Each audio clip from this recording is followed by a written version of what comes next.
हिंदुस्तान इस पर काम करना शुरू कर गया। उसने सोचा और डीआरडीओ ने कहा कि let's do a way which available to us. उस रास्ते से हम करते हैं जो हमारे लिए मौजूद है। हमारे पास बॉम्ब बस नहीं है, लेकिन मिसाइलें हैं। 5,000 किलोमीटर जाने वाली मिसाइलें 2,500 किलोमीटर जाएगी। लेकिन वो 7,500 किलो का बॉम्ब लेकर के जाएगी। अमेरिका के जो बॉम्बर्स आते हैं 13,600 किलोमीटर का बॉम्ब लेकर के आते हैं। उसके भीतर विस्फोटक जो होता है वो सिर्फ 2,400 किलोग्राम का होता है। तो मारक क्षमता ज्यादा होगी।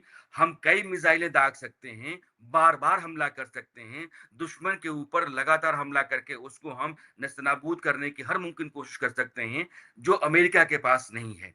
तो यह भारत ने जो रास्ता अख्तियार किया है, जैसे 2-3 मोर्चों पर हिंदुस्तान अपने आप को मजबूत करने के लिए तैयारी कर रहा है, उनको बार-बार मैं आपके सामने रखने की कोशिश करता हूँ।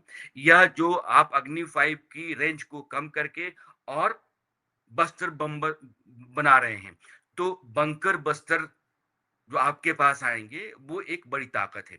दूसरा, हिंदुस्तान जो जेट इंजन बना रहा है, जो फाइनल स्टेज में जिसको हम कावेरी कहते हैं, उसके पास जो ताकत आज की तारीख में है, हमारा तेजस, तेजस के लिए जो जेट इंजन होता है, उसकी खातिर वो काफ़ी है।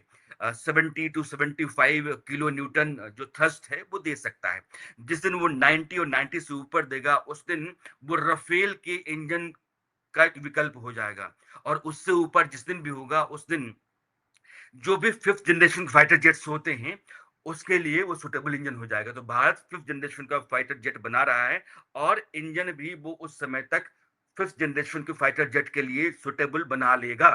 इसलिए इस लिहाज से भी हिंदुस्तान अपनी ताकत बढ़ा रहा है कि जेट इंजन और 5th जनरेशन के फाइटर प्लेन, इन दोनों के ऊपर हिंदुस्तान लगातार काम कर रहा है। अगले 10 वर्षों के भीतर 5th जनरेशन का अपना फाइटर जेट हिंदुस्तान बनाएगा और यह दुश्मन देश में जाकर के बंकर बस्टर बॉम्ब जो है वो भी हिंदुस्तान का अपना होगा मिसाइल के जरिए। तो अग्नि 5 उसके लिए एक जरिया होगी और अग्नि 5 को मॉडिफाई करके हिंदुस्तान ने अपने मकसद को पूरा करने के लिए एक नया रास्ता अख्तियार किया है और यह दुनिया में अमेरिका के बाद दूसरा देश होगा जिसके पास ऐसी सामरिक ताकत होगी।